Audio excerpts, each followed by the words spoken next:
मुलायम सिंह आज कहाँ है? मुलायम सिंह आज कहाँ है? आप स्वयं बताइए ना। आप कोई नाम लेने वाला है उनका? आज राम का द्रोह जो करेगा वो इसी गति को जाएगा।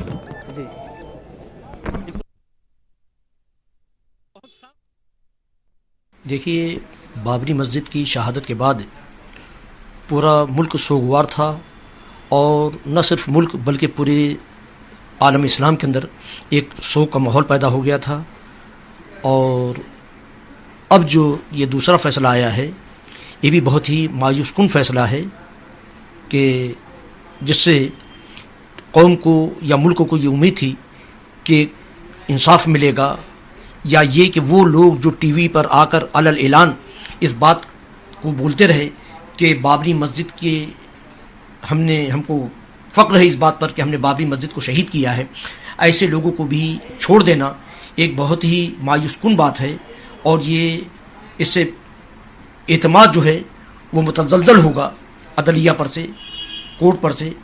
और इसके ताल्लुक से सिर्फ यही कहना काफ़ी होगा कि वही कातिल, वही शाहिद, वही मुंसिफ ठहरे, मेरे अक़रबा करें मौत का दावा किस पर।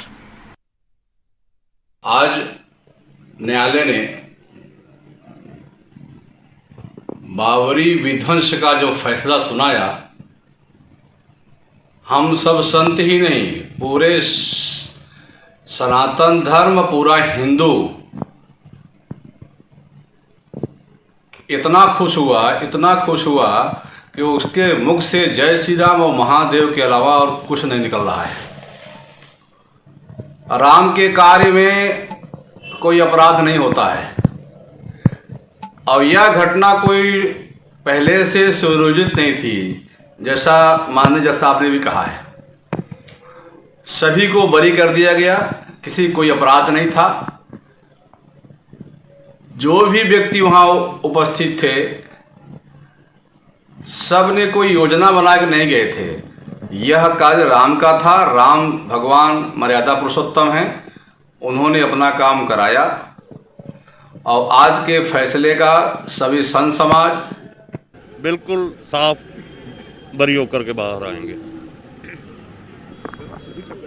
कर दिया गया, किस तरीके से देखते हैं न्यायपालिका के इस बड़े फैसले को? देखिए, हमारे देश की न्यायपालिका में हमेशा न्याय हुआ है और उस न्याय पर हमें विश्वास था। और दूसरी चीज़ है, जो निर्दोष होता है उसको न्याय पर हमेशा विश्वास होता है कि सत्य में वो जयते, तो वही सत्य की जीत हुई है। न्याय हुआ हम सभी भक्तों के साथ, किसी ने कुछ नहीं किया था। नहीं, जय श्री राम। टूटी है, ये सब मानने के बाद वो जगह जो रामलला को दे दी गई थी, राम मंदिर को दे दी गई थी, तो ये तो फैसला आना ही था। इसी की अपेक्षा की जा रही थी कि यही फैसला आएगा। जो फैसला अक्टूबर में आया था वो भी हमारे लिए बड़ा शौक कर देने वाला था, और आज जो फैसला आया है वो भी बड़ा हैरान कुन है। क्योंकि देखिए, सारे एविडेंस होने के बावजूद पूरी दुनिया की मीडिया ने देखा है कि बाबरी मस्जिद को कैसे तोड़ा गया, कार सेवा लेकर कौन गया, कौन कौन लोग उसकी अगुवाई कर रहे थे, कौन कौन लोग जो है लोगों को भड़का रहे थे, भड़काकर वहां पहुंचाने का काम कर रहे थे, चंदा मांग रहे थे। 40 करोड़ या 50 करोड़ का चंदा भी इसके नाम पर हुआ। तो ये सारी चीजें ऑन रिकॉर्ड हैं। लेकिन उन तमाम चीजों को नकारते हुए जज साहब ने जो एक फैसला दिया है, तो ये बड़ा हैरान कुन है। तमाम गवाह मौजूद हैं, तस्वीर मौजूद है अखबारात की, कि जोशी भी थे और उमा भारती भी थी जो नारे लगा रही थी और हंस रही थी। लेकिन आज ये कहा गया कि कोई सबूत नहीं मिला, कोई सबूत नहीं मिला। हम समझते हैं कि आज हिंदुस्तान की तारीख़ का एक सियाह तरीन दिन है और अब ये इस मुल्क में अक़लियतों को इंसाफ नहीं मिलेगा, ये आज हम समझने पर मजबूर हो गए। इसमें साफ मालूम हो रहा है कि मस्जिद तोड़ने वाले वो तमाम तस्वीर उस रोज़ से चल रही थी बराबर, और आज भी कुछ टीवी चैनल उन तमाम चीज़ों का तस्करा कर रहे थे कि मनोहर जोशी क्या कह रहे थे और विजय कटियार क्या कह रहे थे और फला क्या कह रहे थे, वो अपने तबसरों में कह रहे थे फैसले से पहले। उसके बावजूद अदालत का ये कहना कि कोई सबूत नहीं है हमारे पास उन लोगों के जुर्म को साबित करने के लिए, इसलिए हम उनको बेगुनाह मान रहे हैं और रिहा कर रहे हैं, ये बहुत गलत सी बात है। और हम समझते हैं कि अब इस मुल्क में अक़लियतों के इंसाफ में सीबीआई का था, ये भी मुकदमा ख़त्म हो गया, अच्छी बात है। हम पहले भी कह रहे थे, आज भी कहते थे, क्योंकि 9 नवंबर को ही जो है इस मसले को ख़त्म होना चाहिए था। 1 साल लटका रहा, क्योंकि हम तो हिंदुस्तान का संविधान मानते हैं, संविधान में विश्वास करते हैं। जो भी साक्ष्य गवाह जो है रहे, उस जो है सीबीआई के पास रहे। आज जो है कोर्ट ने उनको बरी कर दिया, अच्छी बात है, हम उसका सम्मान करते हैं। हम हिंदुस्तान के नागरिक हैं, हिंदुस्तान के मुसलमान हैं, कोर्ट पे विश्वास करते हैं। अगर बरी हो गए तो अच्छी बात है, बेहतर है, होना भी चाहिए था। ये पूरे राष्ट्र को बधाई, सभी को मैं बधाई देता हूँ। चलिए बहुत ऐतिहासिक क्षण है और ये सदियों से जो संघर्ष चल रहा था, आज विजय हुई है। जो कांग्रेस ने एक साजिश के तहत अभियोग पंजीकृत कर दिया था।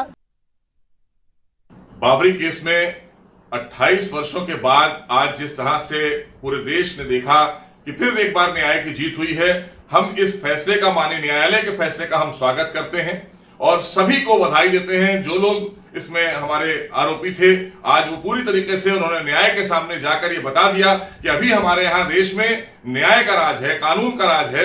इसी को कहते हैं राम राज, इसी को कहते हैं कानून का राज। और जो सांप्रदायिक शक्तियां थी, उनकी हार हुई है। इस फैसले का हम दिल से स्वागत करते हैं। स्पेशल कोर्ट का आज का जो निर्णय हुआ है वह अत्यंत महत्वपूर्ण है और हम सब के लिए बहुत खुशी का प्रसंग है। जब ये समाचार सुना, जय श्री राम कह करके हमने इसका स्वागत किया। आज 28 साल के बाद सीबीआई कोर्ट ने बाबरी मस्जिद के बारे में जो 32 एक्यूज्ड को बरी कर दिया है, जो जजमेंट दिया गया है, वो मुसलमानों के लिए बहुत बड़ी अफसोस की बात है। और खास तौर पे जज का यह कहना है कि सीबीआई ने एविडेंस सबूत देने में पूरी तरह से फेल हो गई है, सही तरीके से, सही मायने में एविडेंस नहीं दिया गया है, इसलिए हमने इस केस को एक्विटल कर दिया। हकीकत में जब सीबीआई वाले चार्ज लेते हैं तो पूरे एविडेंस के साथ, पूरे जो भी उनके पास जो अवेलेबल जो एविडेंस होते हैं, उस एविडेंस को लेके किस किस के नाम, जिसके नाम बताए गए हैं, वो तमाम के नाम को इन्वॉल्व करते हुए एक चार्जशीट बनाते हैं। उसके बाद कोर्ट में पेश करते हैं।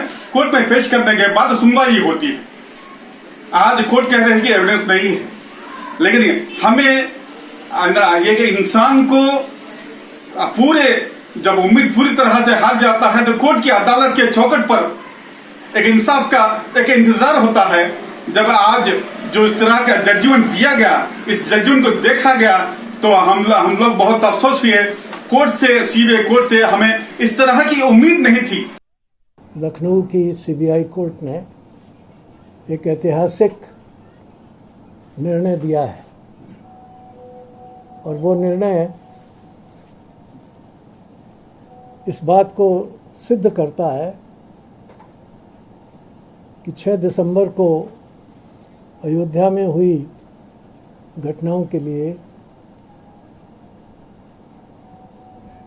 कोई षड्यंत्र या किसी प्रकार का ऐसा आयोजन नहीं था, वो अचानक हुआ है। हमारा स्वयं का आंदोलन जो भारतीय जनता पार्टी की तरफ से राम मंदिर के निर्माण के लिए सहयोग के रूप में किया जा रहा था, श्री अडवाणी जी के नेतृत्व में और भारतीय जनता पार्टी के उस समय के अध्यक्ष के रूप में जो मैं उसमें सहयोग कर रहा था, उस सब का एकमात्र उद्देश्य जन जागरण करना और राम मंदिर के लिए देश भर में एक जनमत और एक प्रकार का वायुमंडल तैयार करना था और तथ्यों को लोगों के सामने रखना था। इस निर्णय ने यह सिद्ध कर दिया है कि हमारा आंदोलन, हमारे कार्यक्रम किसी षड्यंत्र के तहत नहीं थे। वो एक सामान्य जनतांत्रिक आंदोलन के तौर पर थे। ये बड़ी बात है, इससे हम सब प्रसन्न हैं, देश प्रसन्न है। और अब मैं ऐसा समझता हूँ कि इसके बाद ये विवाद समाप्त होना चाहिए और सारे देश को मिलकर भव्य राम मंदिर के निर्माण के लिए तत्पर होना चाहिए। इस अवसर पर मैं तो एक ही बात कहूँगा कि जय जय श्री राम और सबको सन्मति दे भगवान। कौन है यार? एक मिनट जरा पेड़ की छाया में खड़े हो जाएं। सर यहीं रुक जाइए, बस हो गए। 28 साल लगे सर। बाहर निकल जाता हूँ। अच्छा बस सर, क्या कहेंगे महाराज? 28 साल लग गए, 28 साल। भैया मैं धीरे भी सुन लूंगा। हाँ बोलिए बोलिए, जल्दी बोलिए। तो ये गलती मेरी है क्या? 28 साल लग गए, तो आप बताइए ना कैसे मेरी गलती है क्या? ब्रेक लगा लो यार, ब्रेक लगाओ। अरे भैया पेड़ के नीचे लगा दो। भैया मैं नीचे उतर रहा हूँ, कृपा निधानो, पेड़ के नीचे। Sir victory sign, sir victory sign.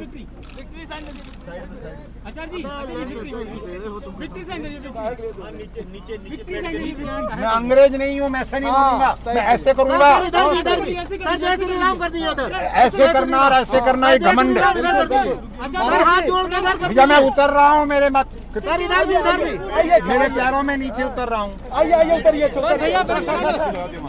Sir आइए उतर के आइए महाराज। अरे सर इधर देख लो। अरे भैया यहाँ लगा दो। आप उधर आइए, आप उतरिए, आने दीजिए भैया, आने दीजिए। आइए महाराज जी, आइए। अरे उतरने दो यार महाराज जी को। महाराज जी